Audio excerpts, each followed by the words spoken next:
So this was something I did discuss in the previous video I made. I mean, I didn't really go into that much detail. I did give a couple examples of some players and stuff.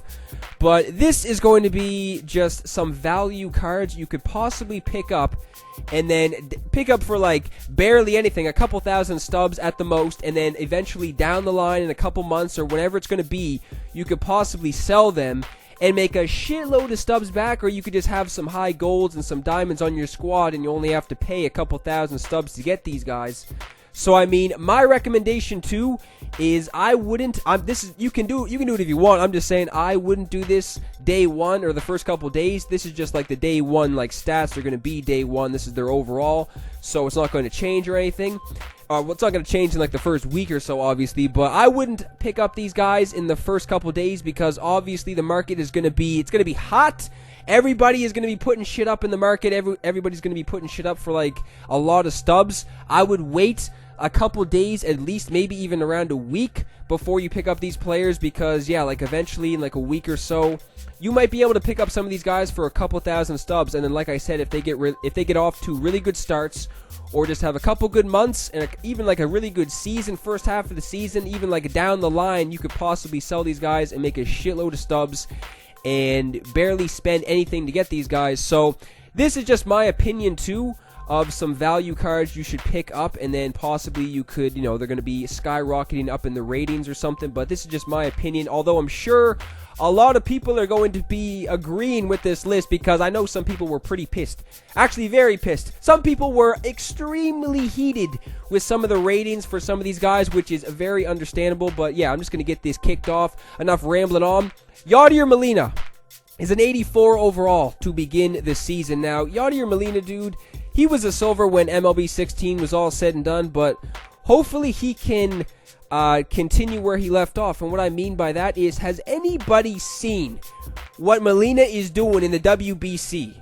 He is the heart and soul of the squad, man. He is out there. He's raking at the plate. He's making the smartest decisions I've ever seen in my life from a catcher. Like, it's crazy, man, what this guy is doing. Like, I don't even know how Yadier Molina isn't a gold, to be honest, but I don't know, dude. I think if Molina gets off to a really good start, he's gonna be up there too, because I think that even if Molina is a gold, he's gonna be going for a good amount too, because he has that arm, and if he can get off to a good start at the plate, he's gonna have those hitting stats too, man. So he's gonna have the fielding and the hitting stats too. So that's just gonna be a good card, man. Like, it's not gonna be one of those cards where like he has good hitting stats and not good fielding or vice versa. So yeah, man, Molina, if he gets off to a good start, you may only have to pick him up for a couple thousand stubs, and if he goes up to a gold or something, you could possibly sell him for like triple what you picked him up for. Gary Sanchez. I know a lot of people were very, very heated that Sanchez was a silver, even though, dude, like that was a very small sample size, if you ask me. Obviously, he was doing some legendary shit,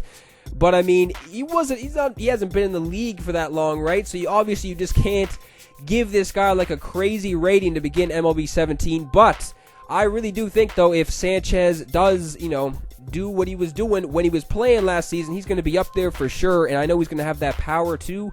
So all those guys with very good power are going to be, like, especially, like, the first couple months of the game, they're going to be up there in price. So if you spend, same thing with Molina, you spend a couple thousand stubs to get Gary Sanchez, and he goes up to a gold or something, you could possibly sell him for a good amount and just have a really good player on your squad if he does go up, too. So this is one of the players I really think that he is going to go up in the ratings like early on in the season, like very early on in the season. Rizzo, dude, 89 overall, like he should have been a diamond 100% to begin MLB 17, but that's kind of a good thing now that you think about it, man. Like 89 overall, Rizzo should have been a diamond. He gets off to a good start, which he most likely will. He will be a diamond in no time, and that's the thing. Like Rizzo, how much you think Rizzo will be in like a week or so? How much? Like, I'm just trying to think. Like, 15,000? Maybe. Like, that may be a little bit much. I'm just spitballing. I really have no idea. 15,000 possibly. So, if he goes up to, like, a diamond, then he could possibly be around, like, 28, 29,000. So, you could possibly make, like, double what you bought him for. So, I really do think, dude, like, if I was going to put my bet on any one of these players, I mean, Rizzo would definitely be one of them. He's going to be a diamond at some point in time in the season, probably early on, like I said. Freddie Freeman, don't sleep on Freeman, dude. Like, do not sleep on Freddie Freeman. This guy he's a beast at the plate, man. Like, really, like, some people may be like, what are you talking about, you stupid idiot? Like, Freeman actually is very underrated, if you ask me. He's an 88 to begin MLB 17, so that's pretty decent, man. Like, I just think that if Freddie Freeman continues, it's going to be hard for Freeman actually to go up to a diamond, because he's going to have to play like extremely good in the field.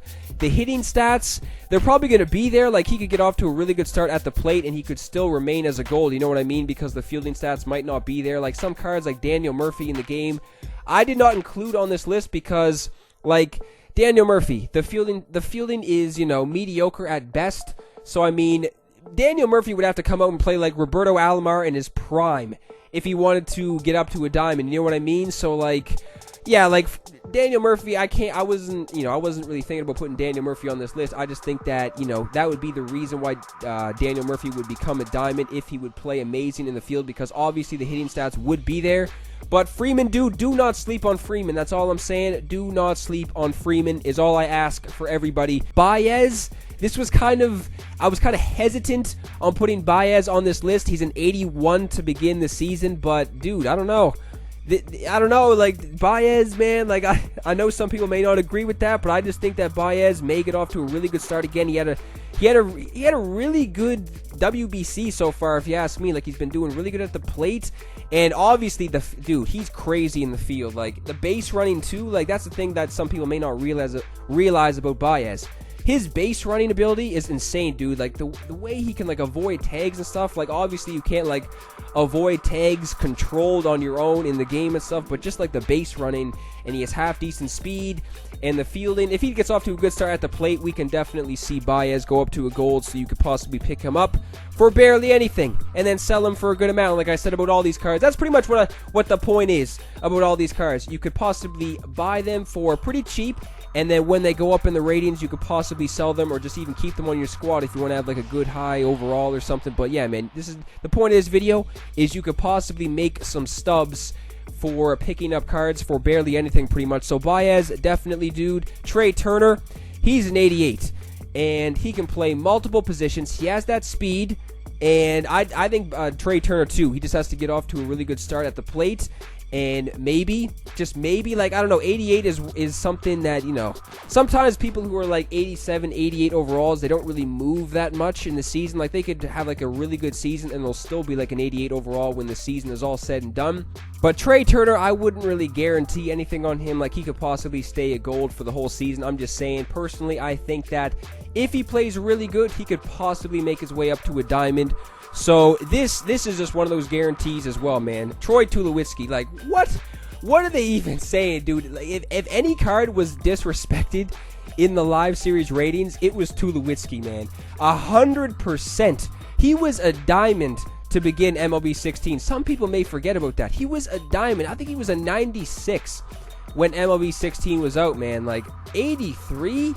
Like, I understand he had a pretty shitty first half of the season, but he came on, he played like Tulowitzki usually plays in the second half.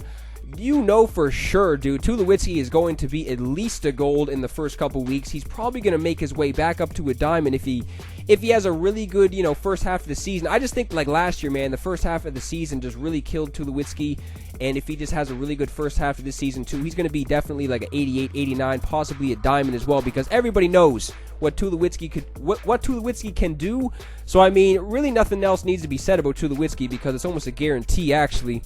And Cargo, dude, he may be one of those players too that was almost kind of disrespected in the live series ratings, but I'm not complaining or anything. I'm just saying Cargo is one of those guys too who you can expect to get off to a good start. He's an 84, so I mean, he doesn't really have to do that much, man. Cargo just has to do what Cargo does, do good at the plate, and he'll be up to a gold for sure. And, you know, I'm not going to guarantee that he's going to be a diamond or anything. Like, Tulowitzki, I think, has a better chance of being a diamond than Cargo.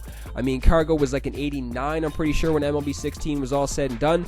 But Cargo and Tulowitzki, they're definitely going to be golds, like, first couple weeks of the season, like, after the first month or so, if they get off to their typical seasons and stuff.